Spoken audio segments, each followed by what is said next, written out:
일단 캐스퍼 일렉트릭보다 더 예쁘고 심지어 가격도 더 쌉니다. 캐스퍼 일렉트릭 이제 끝난 것 같은데요? 안녕하세요, 차플레이 이영빈입니다. 지금 우리나라에 수많은 전기차가 판매되고 있지만 그 중에서 제일 인기 있는 차, 없어서 못 파는 차 뭐죠? 캐스퍼 일렉트릭입니다. 캐스퍼 일렉트릭은 지금 유럽에도 인스터라는 이름으로 수출되고 있는데 이게 상당히 인기라서 오히려 우리나라 배정 물량이 극히 적다고 하죠. 지금 홈페이지에 들어가 보면 캐스퍼 일렉트릭 출고 지연 안내가 뜨면서 최소 14개월, 최대 22개월 까지 기다려야 차를 받을 수 있다고 해요. 오늘 계약하면 2027년이나 2028년은 돼야 차를 받는 거예요. 와, 미쳤죠? 그런데 캐스퍼 일렉트릭의 독주를 막아줄 강력한 경쟁자가 드디어 르노에서 공식 출시됐습니다. 그 차는 바로 르노 트윙고입니다. 아니, 그런데 지금 외관 디자인, 실내 디자인 보면 캐스퍼 일렉트릭보다 더 예쁜 것 같은데? 게다가 지금 가격이 2만 유로 미만? 캐스퍼 일렉트릭보다 한참 더 저렴합니다. 아니, 그러면 이제는 트윙고 사는 게 정배 아닙니까? 르노 트윙고 국내 출시도 아주 유력한 차라고 하는데 이게 어떤 차인지 바로 살펴보도록 하겠습니다. 르노 트윙고 1세대 모델이 처음 나왔던 건 지난 1992년이었습니다. 이게 르노의 첫 번째 경차였는데 트윙고라는 이름은 트위스트, 스윙, 탱고 이 세 가지 춤의 이름을 조합해서 만든 이름이라고 해요. 이름부터가 아주 경쾌하고 즐거운 느낌이 딱 나죠. 트윙고는 파리 모터쇼에서 처음 공개되자마자 그야말로 센세이션을 일으켰습니다. 처음부터 화제가 됐던 건 디자인이었어요. 당시 르노의 수석 디자이너였던 파트릭 르케망이 기계가 아니라 살아있는 생물 같은 차를 만들겠다면서 동그란 헤드램프, 방향지시 등이 마치 웃는 얼굴이나 개구리를 연상시키도록 디자인을 했다고 하는데 진짜 그렇죠. 헤드램프가 반달 모양이고 방향지시 등이 애교살 같은 느낌. 지금 봐도 뭔가 미소가 지어지는 그런 디자인입니다. 당시 경차 중에서 독보적으로 귀여우면서도 독창적인 전면 디자인이었고요. 그러면서도 모노볼륨이라는 컨셉을 적용해서 엔진룸을 극단적으로 줄이고 바퀴를 차체 모서리로 최대한 밀어내서 실내 공간을 확보한 원박스 디자인을 적용했습니다. 여기에 슬라이딩 뒷좌석 기능을 탑재해서 뒷좌석 시트가 통째로 앞뒤로 슬라이딩 되게끔 만들었습니다.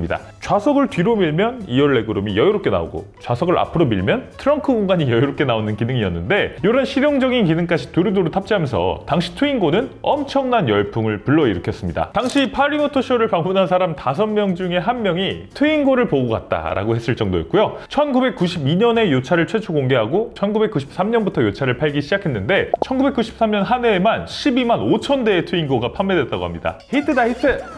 말 그대로 트윙고가 대히트를 쳤습니다. 그런데 여기서 문제가 생기죠. 르노가 처음 만들어본 차를 1년에 10만 대 넘게씩 막 뽑아내다 보니까 품질 이슈가 생기게 됩니다. 디자인만 예뻤지 조립도 엉성하고 부품도 엉망이네? 라는 얘기가 계속 나오게 되면서 프랑스에서 트윙고의 이미지는 한때 똥차로 전락하게 됩니다. 너네 부모님이 너한테 트윙고를 사준다면 그건 부모님이 너를 사랑하지 않는다는 거다 라는 프랑스 농담이 있을 정도고, 이 재작년에 피케랑 샤키라에서 헤어졌을 때 이게 피케가 바람을 피워가지고 둘이 11년을 만나고 심지어 둘 사이에 자녀가 둘까지 있는데도 헤어지게 됐거든요. 그래서 샤키라가 헤어지자마자 피케 디스곡을 발표합니다. BGRP 뮤직 세션스 53라는 곡이었는데 여기 가사에 Cambiaste un Ferrari por un Twingo, 너는 페라리를 트윙고로 바꾼 거야 라는 가사를 쓰면서 가만히 있던 트윙고를 또 한 번 똥차로 각인시켜버리기도 했죠. 여담이지만 피케는 이 디스곡이 발표되고 나서 본인이 은퇴하고 운영하는 킹스리그라는 아마추어 축구리그 행사에 직접 트윙고를 끌고 나타나면서 나 트윙고 탔는데 어쩌라고 라면서 기싸움을 또 벌이기도 했습니다.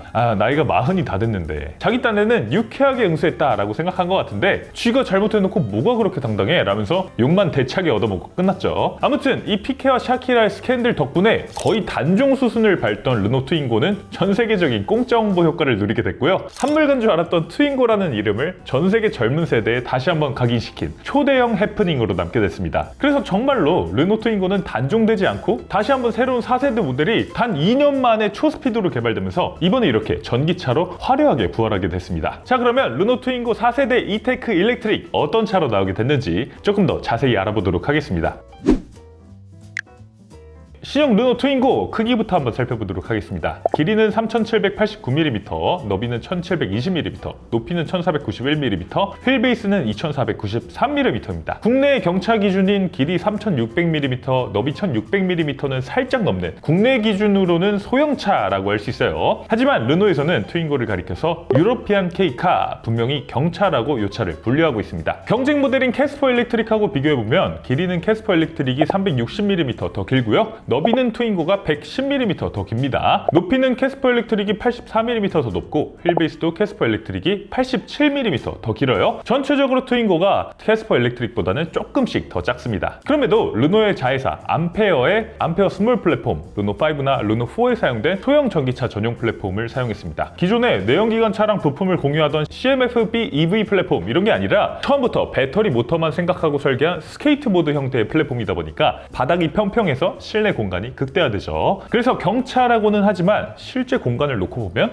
예전 르노 클리오 같은 소형차급의 공간을 갖춘 차라고 합니다. 외관 디자인도 살펴보도록 하겠습니다. 이번 르노 트윙고 전면 디자인은요, 현대의 기술로 과거를 재해석하는 디자인, 레트로 퓨처리즘의 정석을 보여줍니다. 1992년에 등장해서 센세이션을 일으켰던 그 1세대 트윙고의 디자인을 33년 만에 전기차 시대로 소환해냈어요. 가장 큰 특징은 1세대 트윙고의 상징과도 같았던 웃는 얼굴을 그대로 오마주한 겁니다. 당시 파트릭 르케망 디자이너가 기계가 아닌 생명체 같은 디자인을 의도했었는데 바로 그 디자인을 2025년 현재의 기술로 재해석했어요. 일단 1세대의 반다령 헤드램프를 계승해서 커다랗고 둥근 반달 형태의 DRL을 장착했습니다. 1세대의 그 눈웃음 짓던 표정을 현대적으로 재해석한 건데 이번에도 역시 차가 이쁘장하게 애니메이션에 나오는 개구리 캐릭터의 눈처럼 웃는 이미지를 연출하고 있어요. 차가 이렇게 쌩긋 웃고 있으니까 되게 호감이기도 하지만 또 한편으로는 지금 전 세계에 나온 차들 중에서 이런 램프 디자인을 갖춘 차는 없잖아요. 그래서 이런 램프를 통해서 트윙고만의 핵심 아이덴티티를 만드는 게 아주 똑똑하고 독창적인 디자인이라는 생각도 듭니다. 그러면서 방향지시등은 이 애교살 부분에 들어오도록 만들어 놓고 있고요. 이것도 1세대와 마찬가지죠. 헤드램프는 이 안쪽에 헤드램프가 아닌 것처럼 숨겨놓은 형태입니다. 개구리 눈꺼풀 아래에 눈이 있는 이런 느낌이 들어서 귀엽기도 하고 또 이 램프 자체가 아주 얄쌍하니까 이 반달 램프 안쪽 전체를 램프로 만들어 놓는 것보다 훨씬 더 최신의 차 느낌이 들기도 하네요. 보닛에는 르노의 최신 누벨 R 로고, 매끈한 2D 형태의 로고가 적용됐고요. 보닛 위쪽 조수석 부분을 보면 타원형 디자인 디테일이 있는데 1세대 트윙고에 여기 3개의 후드벤트가 있었거든요. 공기 흡입 구멍이 있었는데 그 요소를 헤리티지 삼아서 계승하고 있는 겁니다. 이게 컨셉트카일 때는 3개짜리 LED 램프가 적용돼서 충전 표시 등 역할을 하기도 했는데 아쉽지만 양산형 모델에서는 별다른 기능은 없이 오직 디자인적인 요소로만 활용되고 있네요. 전면 유리와 보닛의 경계가 거의 없이 매끈하게 떨어지는 모노볼륨 실루엣을 적용하고 있고요. 특히 전기차다 보니까 그릴이나 이런 부분 없이 전체적으로 전면부가 매끈하게 처리된 것도 볼 수 있어요. 자, 그러면서 양쪽 볼에는 또 별다른 기능이 없는 플라스틱 파츠를 더해놓고 있는데 이것도 약간 사람 얼굴으로 치면 보조개 같은 느낌을 주면서 자칫하면 밋밋할 뻔한 전면 하단부 디자인에 트윙고 특유의 장난기, 경쾌함 이런 것들을 더해주고 있습니다. 자, 그러면서 범퍼 하단부에는 배터리, 모터 냉각을 위한 약간의 구멍이 뚫려져 있고요. 가운데에는 앞차와의 차간거리 조절에 도움을 줄 수 있는 밀리미터 파레이터도 하나 장착되어 있습니다. 그래서 전면 디자인은 가장 성공적인 헤리티지의 현대적 재해석 사례로 꼽힐만 합니다. 그냥 단순히 과거 디자인을 흉내낸 데에서 그치는 게 아니라 과거의 트윙고 오너들에게는 향수를, 새로운 세대에게는 하이테크한 귀여움을 동시에 선사하는 데 성공했어요. 저는 진짜 전면 디자인을 보면 자꾸 웃음이 나는 게 나 너한테 반한 거니? 아무튼 이렇게까지 인상이 호감인 차는 또 오랜만에 보네요. 자, 측면 디자인도 살펴보도록 하겠습니다. 일단 비율이 실내 공간을 아주 극대화한 모습이죠. 휠베이스가 길고 앞뒤 오버행은 극단적으로 짧아서 캐빈룸을 극대화하기 위한 노력을 했다는 걸 알 수 있어요. 작은 차지만 이 한정된 크기 안에서 최대한의 공간을 뽑아낸 것 같고요. 1세대 트윙고의 작지만 넓다라는 컨셉을 충실하게 계승하고 있네요. 그러면서도 차가 굉장히 안정적인 느낌이 드는데 아무래도 휠이 18인치가 되는 이 차체 크기에 비해서 넉넉한 사이즈의 휠이 장착되기 때문인 것 같아요. 기본은 16인치 스틸 휠이라고 하는데 이건 옵션으로 무조건 18인치를 넣어야 될 것 같습니다. 휠하우스를 꽉 채우는 느낌이 상당히 안정적으로 느껴져요. 전륜구동 전기차다 보니까 충전 관련된 부품들이 앞쪽에 배치되어 있어서 충전구도 자연스럽게 조수석 밴더 쪽에 위치하고 있고요. 공기역학적인 성능을 강조하는 차가 아니기 때문에 도어 캐치도 일반적인 아웃사이드 그립 핸들을 적용해 놓고 있습니다. 여러모로 실용적이다라는 걸 알 수 있네요. 자, 후면 디자인도 살펴보도록 하죠. 일단은 후면 높이가 상대적으로 높습니다. 그래서 트렁크 공간이 VDA 기준으로 최대 360리터까지 확보된다고 해요. 캐스퍼 일렉트릭이 기본 트렁크 용량이 280리터, 뒷좌석을 앞으로 완전히 밀면 최대 351리터까지 확장된다고 하는데 트윙고는 캐스퍼 일렉트릭보다 더 작은 차인데 더 넓은 트렁크 공간을 제공하는 겁니다. 후면 높이가 높다 보니까 생기는 장점으로 생각되고요. 또 후면 높이가 높고 창문도 큼지막한 직사각형 형태로 장착되다 보니까 후방 시야도 또 시원시원하게 보일 것 같아요. 전체적인 후면 디자인은 전면과 마찬가지로 귀여운 이미지를 있는지 강조합니다. 일단 테일램프가 차체에서 약간 돌출된 형태로 배치되어 있어요. 그래서 디자인적으로 더 입체감을 주고 있고요. 저렴한 모델임에도 LED 램프를 적용하면서 디자인적인 완성도를 높이고 있습니다. 전면부는 이 웃는 모양 램프 안쪽에 헤드램프를 장착해놨는데 후면부에는 이 웃는 모양 램프 안쪽에 방향지시등을 장착해놨습니다. 그래서 전체적으로 통일감 있고 완성도 높은 디자인을 연출하고 있어요. 자, 그래서 르노 트윙고 전체적인 디자인을 보면 어떠세요? 저는 1세대 트윙고의 유쾌하면서도 아이코닉한 이미지를 2025년의 디자인 기술로 아주 잘 풀어낸 훌륭한 디자인이라고 생각되는데요. 단점이나 아쉬운 점으로 집어낼 만한 부분이 거의 없다고 느껴질 정도입니다. 진짜 호감형 디자인이다 라는 생각이 드는데 여러분들의 생각은 어떠신지도 댓글로 자유롭게 남겨주세요.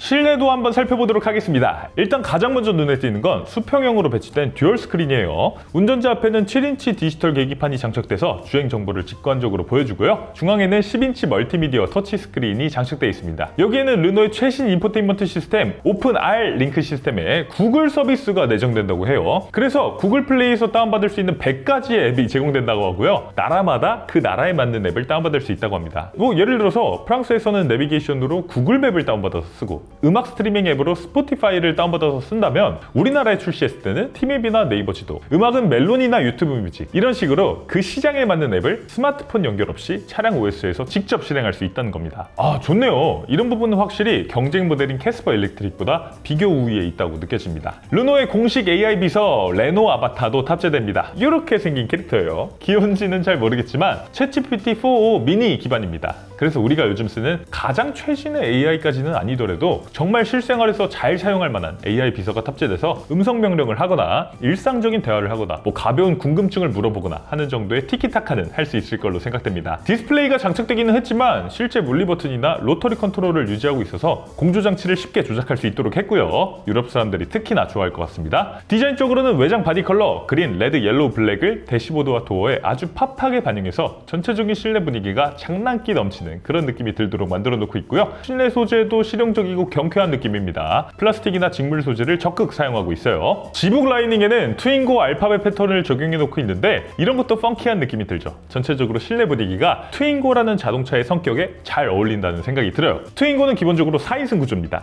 하지만 뒷좌석 시트가 슬라이딩 기능을 탑재하고 있어요. 최대 160mm를 조절할 수 있어서 트윙고의 길이가 3789mm, 휠 베이스가 2493mm에 불과한데도 2열 승객이 무릎 공간을 유연하게 조절할 수 있도록 만들어 놓고 있습니다. 전체적으로 역시 작지만 넓다라는 1세대의 컨셉을 충실히 계승한 걸 볼 수 있어요. 자, 그래서 트윙고 실내 디자인도 귀여움과 실용성을 균형 있게 결합해서 이 도시주행에 최적화된 시티카로서 전혀 손색 없는 모습을 보여주는데요. 물론 소재나 디스플레이나 이런 것들이 고급감은 전혀 없지만 이 차가 2만 유로 미만의 가격으로 나온다는 걸 생각해보면 저는 개인적으로 뭐 저렴하면 됐지 뭐 라고 생각하고 넘어갈 만한 것 같아요.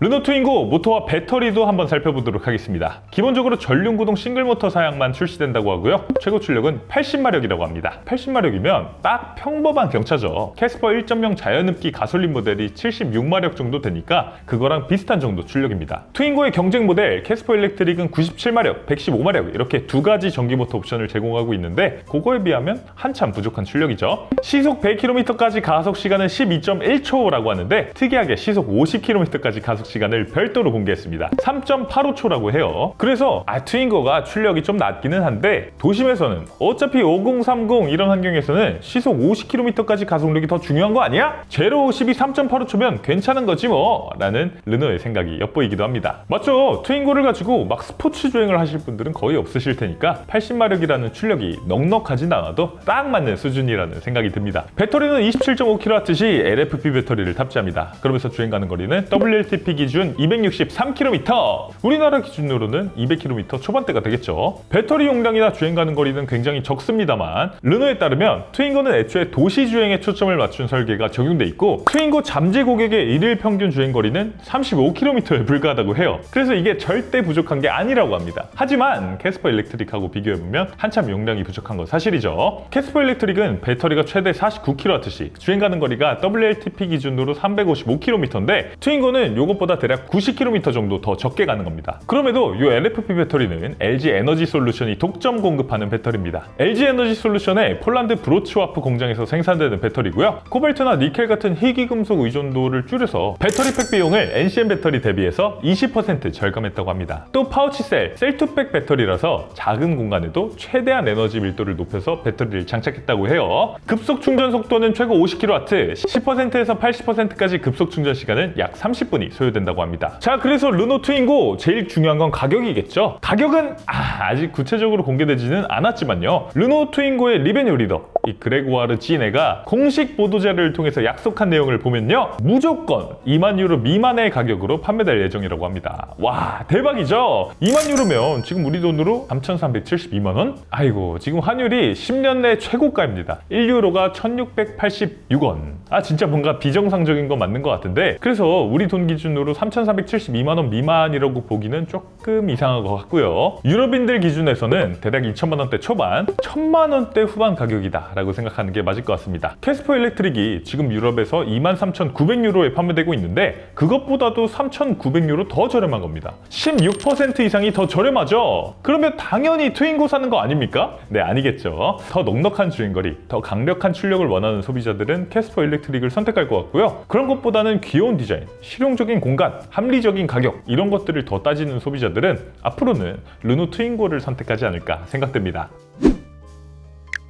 르노 트윙고 이번 파리 모터쇼에서 정식으로 실차를 공개한다고 하고요. 내년 초에 공식 출시 후 판매가 예정돼 있다고 합니다. 국내 출시는 이제 차가 공개됐으니까 아직은 공식적으로 발표된 바가 없지만요. 국내 출시 가능성도 없지 않습니다. 르노 코리아는 예전에 르노 삼성 시절부터 2세대 트윙고를 들여와서 당시 쉐보레 스파크나 기아 모닝하고 경쟁시키려고 많은 노력을 했었어요. 물론 잘 안 됐습니다. 당시 경차 규격을 살짝 벗어났기 때문에 안 됐지만 이번 전기차는 경차 규격에 연연할 필요가 없습니다. 왜냐면 전기차는 경차 규격을 살짝 벗어나는 소형차라도 경소형 전기차 보조금을 받을 수 있기 때문이에요. 물론 경소형 전기차 기준은 주행거리 280km 이상이라서 이 조건을 충족시키는 건 굉장히 까다롭겠지만 미달되는 거리 10km마다 보조금이 5만원씩 감액되니까 총 감액되는 금액이 그래도 뭐 한 40만원 정도가 되지 않을까 싶어요. 그러면 국내 기준으로 보조금 400만원 후반대, 그래서 실구매 가격도 2천만원 중후반대가 되지 않을까 싶은데요. 저는 르노 코리아가 이 트윙고를 이 가격대에만 잘 들여와 준다면 캐스퍼 일렉트릭의 독주를 막고 소비자들에게 강력한 보급형 전기차로서 어필될 수 있을 거라는 생각이 드는데요. 소비자 입장에서 경쟁은 언제나 환영입니다. 여러분들의 생각은 어떠세요? 현대 캐스퍼 일렉트릭이냐? 르노 트윙고냐? 댓글로 의견 자유롭게 남겨주시고요. 오늘 차플레이는 여기서 인사드리겠습니다. 이영빈이었습니다. 감사합니다.